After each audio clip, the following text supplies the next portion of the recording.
है। आप इस प्रश्न का जवाब ज़रूर सुनना चाहेंगे कि वो कौन सी वजह होती है जिसकी वजह से वायरस की दवा नहीं बन पाती, बल्कि वही बैक्टीरियल डिजीज़ इंजेक्शन या टैबलेट खाने से ठीक हो जाता है। विज्ञान के शब्दों में हम कहें तो हम कभी भी वायरस की दवा नहीं बना सकते, क्योंकि जब भी लगेगा वैक्सीन ही लगेगा, क्योंकि वायरस पर किसी प्रकार की दवा उसके सेल पे काम नहीं करती। क्यों नहीं काम करती, हम इसका वैज्ञानिक जवाब आपको देना चाहेंगे। जो वायरस होता है,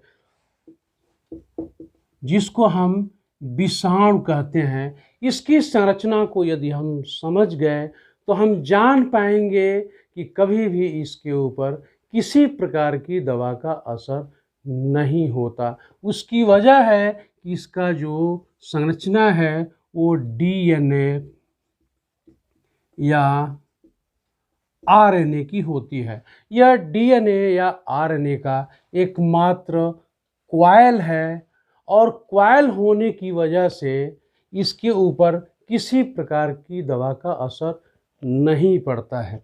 इसे सक्रिय होने के लिए एक प्रोटीन का खोल चाहिए। जब भी इसे प्रोटीन का सेल मिलता है, उसके अंदर ये इंटर करके एक्टिव हो जाता है, और एक्टिव होने के बाद यह बीमारियों को जन्म देने लगता है। इसका जो है वृद्धि होने लगती है, मल्टीप्लाई होने लगता है, और जनरेशन टू जनरेशन अपनी संख्या बढ़ाकर नए नए वेरिएंट में रोगों को ये बढ़ाता है। जो आप सुनते हैं म्यूटेशन, वेरिएंट शब्द, जिसके नए नए इसके जो जनरेशन हैं वो रोगों को फैलाते हैं। इसके ऊपर दवाओं का असर क्यों नहीं पड़ता, तो आपको बता दें, दवा उसी जीवाणु के ऊपर प्रभाव डालती है जिसके कोशिकाओं की संरचना में साइटोप्लाज्म होता है। साइटोप्लाज्म, जिसको हम हिंदी में जीव द्रव्य कह सकते हैं।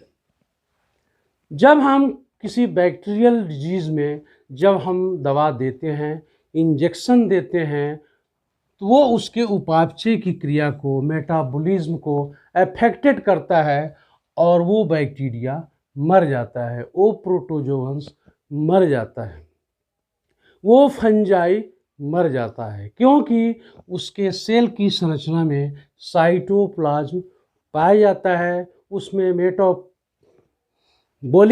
उपापचय की क्रिया संपादित होती है, और उपापचय की क्रिया प्रभावित होने से वो जो बैक्टीरिया है वो मर जाता है। लेकिन जो वायरस है उसकी संरचना में किसी तरह का द्रव, जीव द्रव्य, साइटोप्लाज्म नहीं पाया जाता है, इसलिए उसके ऊपर किसी इंजेक्शन और टैबलेट का कोई फर्क नहीं पड़ता है।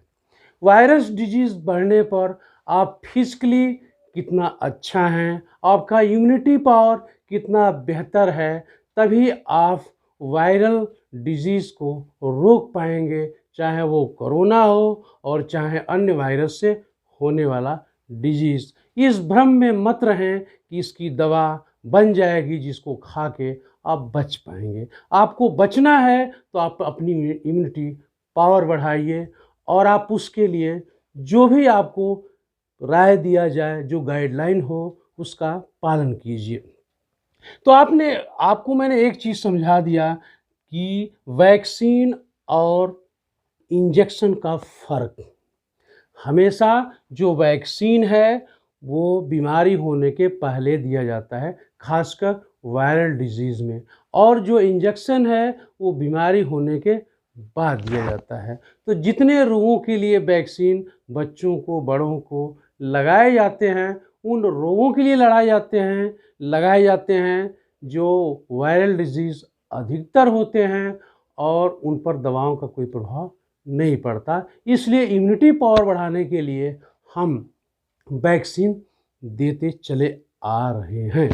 और जब कोई बैक्टीरियल डिजीज़ होता है या ऐसे सूक्ष्म जीवाणु से होता है, जिसके संरचना में, कोशिका की संरचना में जीव द्रव्य होता है। तो आप ये फ़र्क समझ गए होंगे बैक्टीरिया और वायरस में, वैक्सीन और इंजेक्शन में। इसकी जानकारी आपको बखूबी होना चाहिए।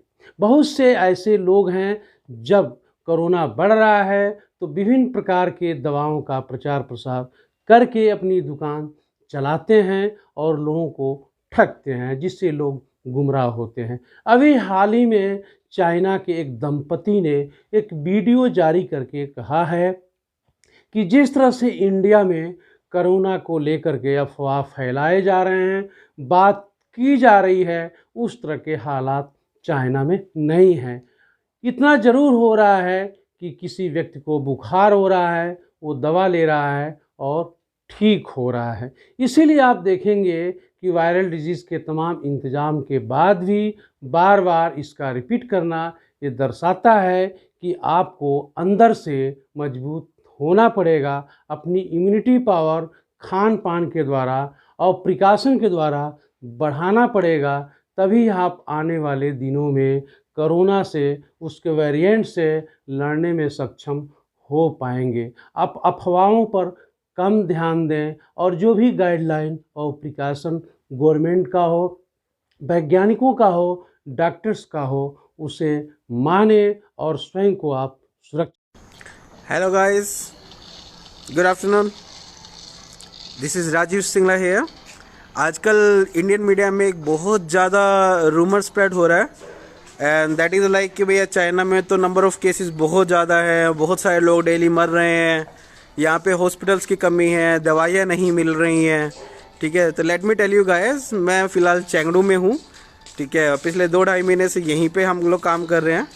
You can see people here, the Chinese people here, you can see my family, everybody is normal hair.